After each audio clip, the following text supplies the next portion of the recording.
When you have a category like Pro-Outsole that's been around for 10 years, you certainly develop a loyalist consumer. So we had to be very cognizant of what that consumer looks for. Spikeless tour level traction, lightweight, comfort. And those are three foundations we wanted to focus on creating the next generation of Pro-Outsole. What we needed to do was ensure, first of all, that traction is 100% there. We were moving away from the older peg style into more of a blade style. These perform better from a traction standpoint than just the nubs. We layered the arc concept. We were able to optimize the positioning that dictate the key vector force where slip could occur. The traction will always be optimal for those very fast swing speed. Not only you have rubber and TPU as a material combination on the outsole, but you also have two different harnesses of TPU, one which is stiffer on the lateral side, but a little bit grippier on the medial side. By using both, you get this great combination of resistance to bending on course, yet walkability off course. You know, almost just as important as the golf swing is the walkability of it. You're in the shoe for 6, 7, 8 hours a day. Pro-Outsole shows me that it's not really the case. It feels like kind of like I'm wearing a tennis shoe. We really wanted to focus on making sure we were delivering a really lightweight platform. So for walking comfort, less foot fatigue, foam strategy here was to ensure that we both had comfort, but also a lightweight feel as well.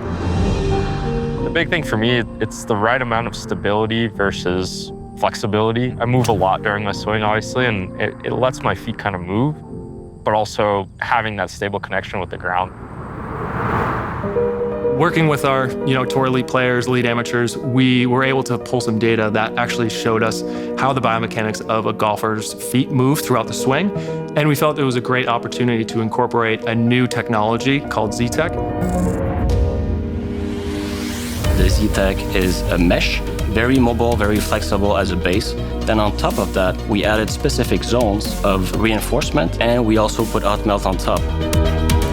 Synthetic shoe in the past have proper support, but maybe sometimes too stiff. Athletic shoe on the other hand have mesh, very lightweight, very mobile, but not easy to clean, and maybe does not have the proper support for the 120 miles per hour swing speed. Combine the benefit of both without any of the downside. It's almost the best of both worlds. That's really good. Tour players are with us from the very start. So we get them comfortable with prototypes at the early phases, ensuring that they fit comfortably. Sith is a great example two things that he found right away when putting on the shoe was they were ultimately comfortable, but they allowed him to be a little bit more athletic in his swing.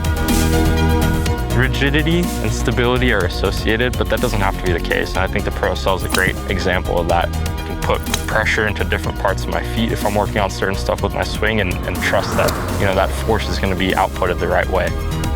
So it feels like I'm wearing a tennis shoe out there. Very excited to get all the tour players in that shoe and to experience all that amazing comfort with increased performance. I mean, if you put a blindfold on me, I would be able to tell it's a Pro-Outsole, which is nice.